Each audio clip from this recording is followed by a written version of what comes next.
फुरकान सही से लिखो। बस शुरू हो गए बहाने। और कितना हल्का लिख रहे हो तुम। पेंसिल सही तरीके से पकड़ो। लगाऊं एक? सारे बहाने तुम्हारे खत्म हो जाएंगे। क्या आप भी अपने बच्चों की राइटिंग देखकर ऐसे ही गुस्सा हो जाती हैं?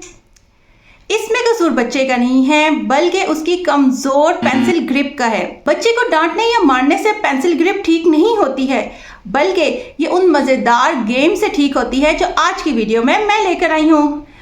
अस्सलामुअलैकुम, welcome to fun to learn official.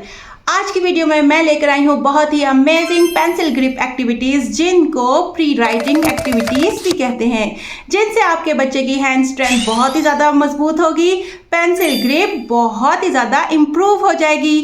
चलें वीडियो को शुरू करते हैं। इस एक्टिविटी का नाम है क्यूट टिप लेटर ट्रेसिंग। इस एक्टिविटी में हमें कॉटन ईयरबड लेने होते हैं, पोस्टर पेंट लेने होते हैं जो कि इजीली डॉलर शॉप से या स्टेशनरी शॉप से मिल जाते हैं। ये एक्टिविटी देखने में तो सिंपल लग रही है, लेकिन बहुत ही ज़्यादा इफ़ेक्टिव है। इस एक्टिविटी से बच्चे की फिंगर को मैग्नेटिक लॉक लग जाता है। आपने देखा होगा कि जब बच्चा मोटे मार्कर को पकड़ता है तो अपने हथेली से पकड़ने की कोशिश करता है, क्योंकि उसके मसल्स इतने मजबूत नहीं होते हैं। लेकिन जब वो क्यू टिप को यानी कॉटन ईयरबड को पकड़ता है तो उसको मजबूरन अपनी तीनों उंगलियों को इस्तेमाल करना पड़ता है, यानी कि मिडल फिंगर, इंडेक्स फिंगर और थंब को, तीनों को इस्तेमाल करके उसको वो क्यू टिप पकड़नी पड़ती है। तो इस ग्रिप को ट्राइपॉड ग्रिप कहा जाता है, यानी 3 उंगलियों वाली ग्रिप, जो नेचुरल 100% इस एक्टिविटी से हमें हासिल हो जाती है। इस एक्टिविटी का नाम है फॉलो द पाथ। इस एक्टिविटी में हमने चने लेने होते हैं और एक चिमटा लेना होता है। ये चिमटा मैंने बनाया है क्लॉथ स्पिन और आइसक्रीम स्टिक्स को आपस में डबल टेप के साथ जोड़कर।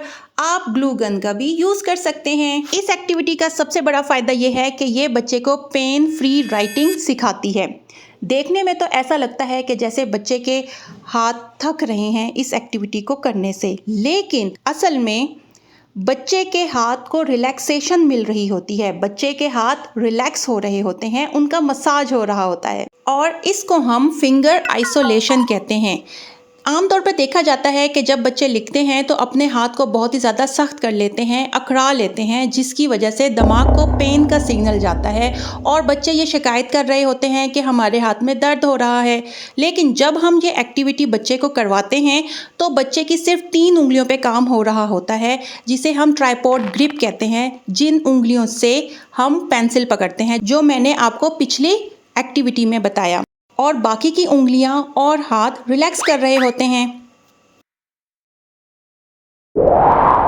इस एक्टिविटी का नाम है लाइन कंट्रोल गेम। इस एक्टिविटी में मैंने क्रेयॉन्स लिए हैं और एक पेज पे मैंने इस तरह डॉट्स लगाए हैं और क्रेयॉन से लाइंस लगा दी हैं।